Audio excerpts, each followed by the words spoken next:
বোকাখাটৰ পৰা আমি পূৰ্বতেও দেখুৱাইছোঁ যে জল জীৱন আঁচনিৰ যিসমূহ আঁচনি কৰিছিল বিশেষকৈ গাঁও অঞ্চলত যিসমূহ গাঁও আচলতে বান অধ্যুষিত অঞ্চল যিসমূহ বানাক্ৰান্ত অঞ্চল এই অঞ্চলসমূহত যিসমূহ জেজেমৰ যি আঁচনি আছিল কোটিটকীয়া আঁচনি এই আঁচনিসমূহে প্ৰকৃতাৰ্থত ৰাইজক বিশুদ্ধ খোৱা পানী যোগান ধৰিব পাৰিছেনে নাই এই খবৰ ল'বলৈ আমি গাঁৱে গাঁৱে আমি পৰিভ্ৰমণ কৰিছোঁ আৰু গাঁৱে গাঁৱে এই আঁচনিসমূহ আমি পৰিদৰ্শন কৰিছোঁ।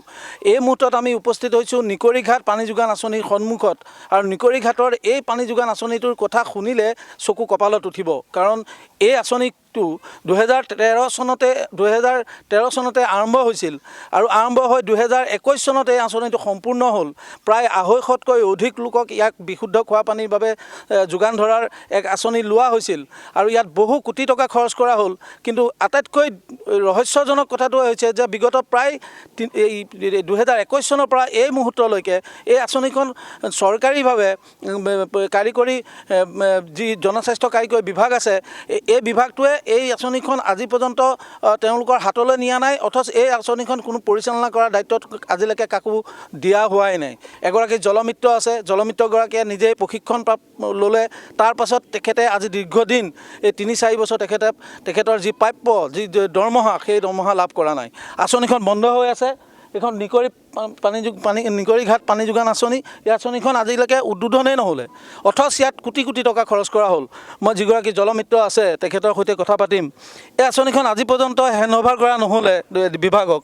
ঠিকাদাৰে ইজনৰ পিছত সিজন ঠিকাদাৰে ইয়াত কেৱল আঁচনিখন বনালে আৰু পইচা তেখেতসকলে যিখিনি আঁচনিৰ পইচা সেই পইচা লৈ গ'ল কিন্তু আজি পৰ্যন্ত এই আঁচনিখন কাৰ্যক্ষম নহ'লে। আপুনি এগৰাকী জলমিত্ৰ হৈ আপুনি প্ৰাপ্য দৰমহা পোৱা নাই আমি গম পোৱা মতে কি হৈছে আঁচনিখনত কওকচোন। মানে এনেকুৱা হ'ল এই আঁচনিটো আৰম্ভ কৰিছিলে 2013 চনত 13 চনত আৰম্ভণি কৰা 2021 চনত সম্পূৰ্ণ কৰিলে। ম্যাদী পটা মাটি মোৰ নিজৰ ম্যাদী পটা 2021ত সম্পূৰ্ণ কৰিলে। কৰাৰ পিছত চাওক তাৰপৰা কি হ'ল কামখিনি সম্পূৰ্ণ কৰাৰ পিছত মোক ট্ৰেইনিঙলৈ পঠিয়ালে। ট্ৰেইনিং মাৰি আহিলোঁ। অহাৰ পিছত আজি পৰ্যন্ত এই স্কিমখন নচলিলে আৰু কিহৰ কাৰণে নচলিলে এই পাইপলাইন ক'ত বেয়া আছে কি বেয়া নাই সেইটোতো মইতো ক'ব নোৱাৰোঁ কাৰণ মইতো আজি আপোনাৰ ট্ৰেইনিং দি মাৰি আহিছোঁ। ক'ত কি হৈছে এইটো অফিচাৰে ঠিক কৰি দিব লাগে, মিনিষ্টাৰে ঠিক কৰি দিব লাগে, আমাৰ জয়ন্ত মল্লভ আছে তেওঁৱে ঠিক কৰি দিব লাগে, ক'ত কি হৈছে তেওঁৱে চাব লাগে। অথচ কিহৰ কাৰণে আজিলৈকে মই ইমান 250 ঘৰ মানুহক পানী দিব পৰা নাই সেই কথাটো লৈ আমি অফিচলৈ আজি 4-5 বাৰ গ'লোঁ। অফিচেও আমাক একো উত্তৰ দিব পৰা নাই। এই আঁচনিখন থকাতকৈ নথকাই ভাল। আপোনাৰ দৰমহাও নাই? দৰমহা মই 1 পইচা পোৱা নাই। ট্ৰেইনিং মাৰি অহাৰ পিছলৈকে মই আজিলৈকে 1 পইচা পোৱা নাই। মোৰ ম্যাদী মাটি আজিলৈকে এনেই পৰি আছে ইমান সোপা। ট্ৰেইনিঙো মাৰি আহিলোঁ তথাপি আমাৰ মন্ত্ৰী বিষয়াই এইবোৰ গুৰুত্ব নিদিয়ে, কাণ খাৰ নাই। এনেই আৰু টিভিত গৈ বহি গাই আমুক হৈছে ইমান পানী দিছোঁ বুলি ক'লে নহ'ব। গ্ৰাউণ্ডত ভিতৰত আহক, চৰ অঞ্চলত আহক, গাঁও অঞ্চলত ভিতৰত এই অঞ্চলটো পানী সোমাই এই অঞ্চলটো বানপানী হয়। এই খোৱা পানী বিভিন্ন পানী একদম সমস্যা, বহুত সমস্যা। পানীৰ পৰা আইৰণ আছে, আৰ্ছেনিক কিবা কিবি সেইটোৰ কাৰণে এইটো বনোৱা হৈছিলে বিশুদ্ধ খোৱা পানী দিব পাৰোঁ ৰাইজক বুলি। আজিলৈকে পানী দিবই পৰা নাই। তো ইয়াৰ কাৰণে আচলতে কি হয় ইয়াত ঠিকাদাৰ কিমান ঠিকাদাৰে কাম কৰিলে আৰু বিভাগৰ 4-5 জন ঠিকাদাৰে কাম কৰিলে। অফিচৰ পৰা ইঞ্জিনিয়াৰ আহে, কোন আহে চাই যায় হ'ব বুলি কয় আজিলৈকে নহয়। আমি 3-4 বাৰলৈকে অফিচলৈ গ'লোঁ নাই একো সুংসূত্ৰ উলিয়াব পৰা নাই। এই কাৰণটো কি হৈছে কিহৰ কাৰণে এনেকুৱা হৈছে সেইটো মই নাজানিম কিন্তু মোৰ প্ৰাপ্যটো মই পাব লাগিছিলে কিন্তু মই বঞ্চিত। আজি 3.5 বছৰ মই একদম বঞ্চিত হৈ আছোঁ। বেলেগেতো পাই আছে 6,500। এফালে খোৱা পানী নাই, এফালে আপোনালোকৰ দৰমহাও নাই। এতিয়া এনেই এই ম্যাদী মাটি বন্ধ হৈ আছে।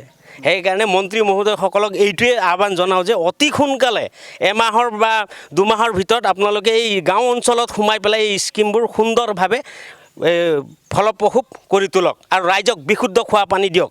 নহ'লেতো এনেকৈ হ'লেতো কেনেকৈ হ'ব। এনেই বাৰ লৈ পেলাই তাত বোলে ইমান পানী দিছোঁ ৰাইজক ইমান আঁচনি হেৰি হ'ল বুলি পেলাই বিধানসভাত গৈ পেলাই গালে নহ'ব। তেওঁলোকে ভিতৰত আহি পেলাই চাই লওক, গাঁও অঞ্চলৰ ভিতৰত আহি চাই লওক প্ৰকৃত কি হৈ আছে। সেইবোৰ চাই লওক, সেইটোৱে কৈ মই চৰকাৰক আহ্বান জনাওঁ। আচলতে প্ৰকৃতাৰ্থতে এই আঁচনিসমূহ ভালুকৰ খাঙিত পৰিণত হৈছে আৰু বোকাখাটত আমি কৈছোঁ যে বোকাখাটৰ যিটো সমষ্টি, এই সমজিলা এলেকাৰ যি বান অধ্যুষিত যিখন বানাক্ৰান্ত অঞ্চল, এই অঞ্চলৰ গাঁওসমূহত স্থাপন কৰা এনেধৰণৰ পানী যোগান আঁচনি 90% আচলতে বিকল আৰু 90% এনে আঁচনিৰ দ্বাৰা উপকৃত হোৱা নাই সাধাৰণ ৰাইজ। আৰু সাধাৰণ ৰাইজে বিশুদ্ধ খোৱা পানীৰ বাবে হাহাকাৰ কৰিবলগীয়া হয়, কাৰণ এই সময়খিনিত বানপানীৰ সময়, এই বানপানী এতিয়া এটা জেঠৰ বানপানী হৈ গৈছে, ইয়াৰ পাছত আহাৰৰ বানপানী আছে, শাওণৰ বানপানী আছে, ভাদৰ বানপানী আছে, আহিনলৈকে বানপানী হয়। বছৰত 4বাৰ 5বাৰ বানপানী হয় এই বোকাখাটৰ এই দ অঞ্চলত। এই অঞ্চলৰ ৰাইজে এটুপি খোৱা পানীৰ কাৰণে হাহাকাৰ কৰিবলগীয়া হয়, আইৰণযুক্ত পানী খাবলগীয়া হয়, আৰ্ছেনিকযুক্ত পানী খাবলগীয়া হয়, যিটো কথাৰ কাৰণেই প্ৰধানমন্ত্ৰী নৰেন্দ্ৰ মোদীয়ে স্বপ্নৰ এই জল জীৱন আঁচনি গাঁৱে গাঁৱে প্ৰতিষ্ঠা কৰাৰ যি আঁচনি গ্ৰহণ কৰিছিলে, কাৰ্যক্ষেত্ৰত বোকাখাটত কিন্তু বগাহাতীত পৰিণত হৈছে। ধোঁৱা চাঙত উঠিছে এনেধৰণৰ আঁচনিসমূহ, আৰু কাগজে পত্ৰ এই আঁচনিসমূহ কিন্তু কাৰ্যক্ষম দেখুৱাই কোটি কোটি টকাৰ লুণ্ঠন চলি আছে, তাৰ বাহিৰে একো হোৱা নাই। সাধাৰণ ৰাইজৰ যিখিনি ক্ষোভ, সেই ক্ষোভ খোৱা পানীৰ বাবে যিখিনি হাহাকাৰ কৰিবলৈ যি সংগ্ৰাম কৰিবলগীয়া হৈছে, ইয়াৰ উত্তৰ কিন্তু জনপ্ৰতিনিধিৰ হাতত নাই, ইয়াৰ উত্তৰ কিন্তু বিভাগীয় কৰ্তৃপক্ষৰ ওচৰত নাই।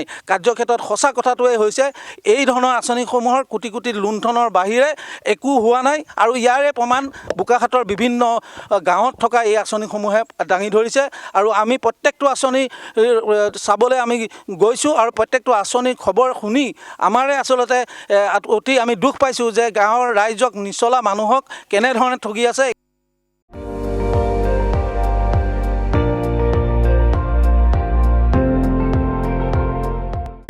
আপুনি চাই আছে ND24, সৰ্বশ্ৰেষ্ঠ নহয়, সৰ্বোত্তমৰ দৌৰ।